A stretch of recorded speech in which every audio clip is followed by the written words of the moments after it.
এ মেদিনীপুরের রায়না চিরন বাঁকুড়ার ওই ফিতা, আর যতন করে বাঁধলি মাথা তাও যে বাঁকা সিথা।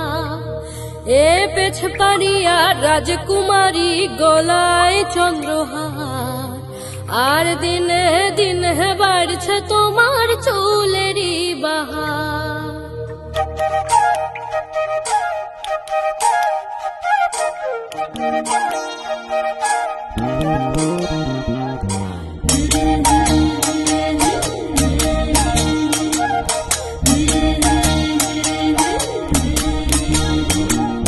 কালো জলে কুচলা তলে ডুবলো সনাতন, আজ সারানা কাল সারানা পাই যে দর্শন। আর নদীর ধারে চাষে বধু মিছাই করো আস,